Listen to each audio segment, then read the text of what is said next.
Supergirl Season 2, Episode 13. Mr. and Mrs. Mxyzptlk in 1 minute. Attempt to recap in 1 minute begins now. So this episode starts off immediately when the last episode ended, when Mr. Mxyzptlk just shows up out of nowhere and he tells Kara he wants to marry her, and he like snaps his fingers and fucking flowers show up everywhere, and Mon-El gets upset, so then he ends up so he tries to punch him, and then he just disappears and just shows up again. So we find out that Mxyzptlk is just a complete. He's part of the fifth dimension, and so they find these extra alien type toys to help get rid of him, and Mon-El is pissed off and jealous and all that shit. So, but meanwhile, Maggie and Alex, Maggie hates Valentine's Day, but Alex likes it. So Maggie gets really pissed off at Alex when she tries to celebrate Valentine's Day with her, but she doesn't want to until she. And I'm just gonna stop myself right there. All right, that was a complete fail. So pretty much what happens is Maggie is upset until she wants to go. She just wants to walk away and leave, and until Alex reminds her, no, you're gonna tell me what's going on, just like how I will tell you how I felt that one time when she tried to visit her at the DEO, but said, no, this isn't going to work, just out of nowhere. But anyways, so we find out that when Maggie was 14, there was this girl she liked, and she was going to tell her she liked her on Valentine's Day. So she sent her, I don't know what the hell it was, a Valentine's Day card, and it just said, but instead that girl told her parents, who then told Maggie's parents, and they ended up kicking her out of her parents' house, and she had to live with an aunt for 3 years, I believe, is what she said. Yeah. So, pretty rough stuff for Maggie, but eventually, she ends up talking to Kara, or Maggie ends up talking to Kara, and then she ends up trying to change, and we eventually finds out the only way for that she has to change, and because Alex likes Valentine's Day, so she ends up making something to make she tries to celebrate Valentine's Day with Alex. She gives her this red dress, and she says to show up at this place. And then they dance together, and everything's just happily ever after for the episode. And then what happened is, but meanwhile, we got this really cool fucking scene where Parasite shows up out of fucking nowhere, and it turns out Mxyzptlk just popped him up there so that he can help Kara save her from that. But eventually, Kara and Mon-El get into this big fight at the DEO where she thinks that he is patronizing her, and he doesn't want to admit that he is jealous of Mxyzptlk, and that shit goes on. And then they said, we aren't right for each other, which is all just a bunch of bullshit, until eventually Mon-El challenges Mxyzptlk to a duel, but not before he steals one of the DEO's alien artifacts for dealing with fifth-dimensional beings. But while that is happening, Wynn meets this girl at a bar. I think her name's Lyra, and he meets her by her beating the shit out of these two aliens that are giving Wynn a lot of shit for drinking this one drink that that is not for strong aliens, whatever the hell it is. And she just immediately says, "Take me to dinner." He's like, "Oh shit, okay, fine." So eventually, he does that, and then he immediately just says, she just immediately wants to fuck, and Wynn is thrilled about this. So apparently they just spend the whole day, all of Valentine's Day night fucking and then they just meet at this diner, and then he just wants to take it slow because of course we know in the past his heart has been broken by both Kara and Banshee. And there is something that I found funny. Like there's this pattern where it's like he seems to gravitate. Wynn seems to gravitate a lot more towards girls who are aggressive. I mean, first with Banshee. I forget what Banshee's real. Shaban was her name. She just wanted to. She just fucked Wynn in the closet.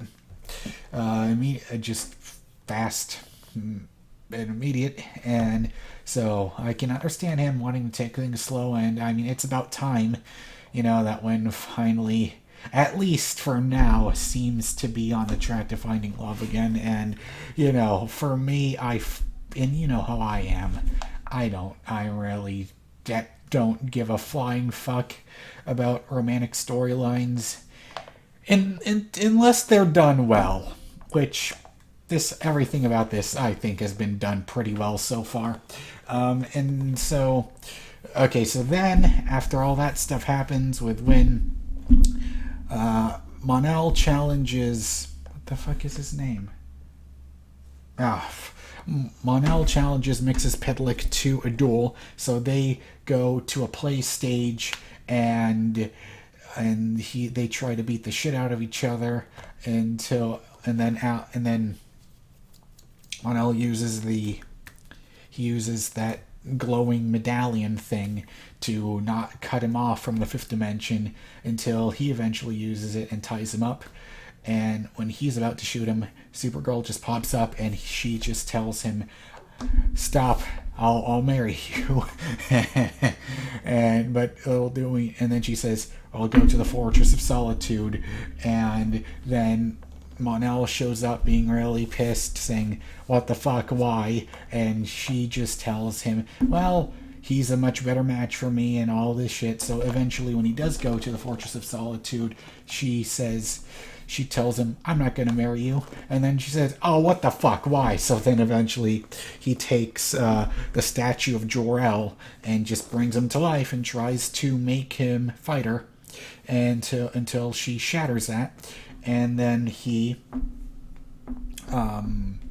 I forget how, because they were able to say his name backwards, and the way I forget how to pronounce it. But anyway, she does this thing where to make the Fortress of Solitude blow up, and only she has the code until he just completely begs her to stop. And then he says, "Okay, here's the code." And then he says, "That one, it's that one, that one, that one, that one." And then until it spells Mxyzptlk backwards. And then she says, "Ah," and then he says, "Ah, shit." And then he finally goes away until finally Mon-El shows up again at Kara's apartment, and she tells him, all that shit that I said, not about your big ass ego, but about your the shit I made about me wanting to marry Mxyzptlk and me not wanting to be with you, I made all that shit up.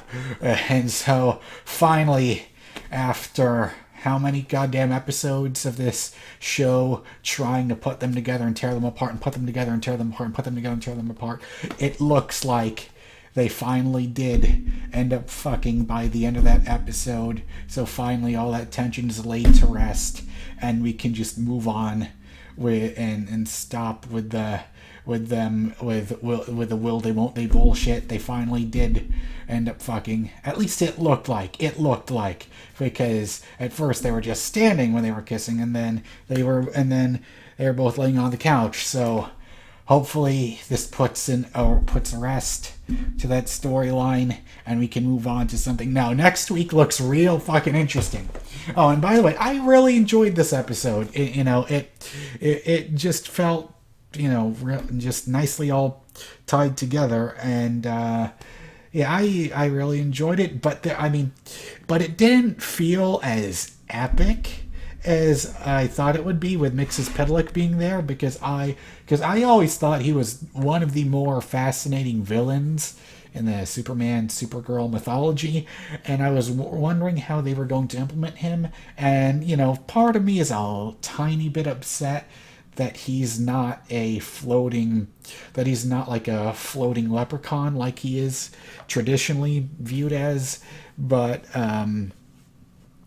instead they just made him a regular, normal-sized British man, which I guess is okay, but I wanted to see the tiny floating leprechaun. But anyways,